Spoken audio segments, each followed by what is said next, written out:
Hi welcome to the part 3 of my story the creative explorer. அது நான் தான் ரொம்ப கிரியேட்டிவ் பர்சன் அப்படின்னு சொன்னோடனே இவன் வந்து எல்லாத்துலேயும் பெஸ்ட்டாக இருப்போம் அப்படின்னு நினச்சிடாதீங்க. Because I'm not best, but ஏதோ கொஞ்சம் கொஞ்சம் வரும்னு வச்சுக்கோங்களேன். ஸோ எனக்கு நார்மலாக சும்மா இருக்கிறதுக்கு போர் அடிக்க ஆக்சுவலாக எதையாவது பண்ணிக்கிட்டே இருக்கணும். பெயிண்டிங் பண்ணுறது, சும்மா பேப்பரில் கிரிக்கிறது, எழுதுறது, ஏதோ ஒன்று பண்ணிக்கிட்டே இருப்பேன் சைடுலேருந்து.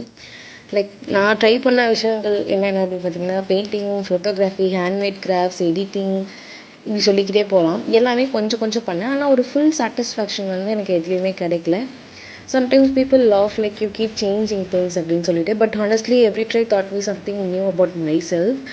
நான் ஃபெயில் எப்படி சொல்கிறது, எல்லாமே எனக்கு பெஸ்ட்டாக கிடையாது. இப்போ நான் 10 விஷயம் செய்கிறேன்னா அதில் ஒரு 5 விஷயம் இன்னும் நல்லா பெட்டராக பண்ணலாம். இன்னொரு 5 திங்ஸ் வந்து எனக்கு அது ஒர்க் அவுட் ஆகாமல் போகலாம். பட் நான் லேர்ன் பண்ணிக்கிட்டேன் எல்லாத்துல இருந்துமே.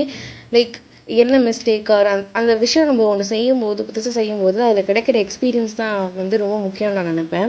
நம்ம அதை ஜெயிக்கிறோமோ தோக்குறோமோ ஆர் தெரிஞ்சுக்கிறோமோ இல்லை பெட்டர் ஆகுறோமோ இல்லையோ, பட் அதுலேருந்து லேர்ன் பண்ணிக்கிறதுக்கு நிறைய இருக்கும் எப்போவுமே.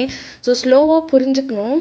அண்ட் கிரியேட்டிவிட்டி அப்படிங்கிறது it's not confusion, it's just a journey to find your real passion. நான் அந்த மாதிரி நிறைய ட்ரை பண்ணி தான் என்னோட பேஷனை தெரிஞ்சுக்கிட்டேன். So exploring yourself is never a waste of time. So part 4 பார்க்குறதுக்கு போரபெக்ஸை ஃபாலோ பண்ணிக்கோங்க. So that you'll know my complete story.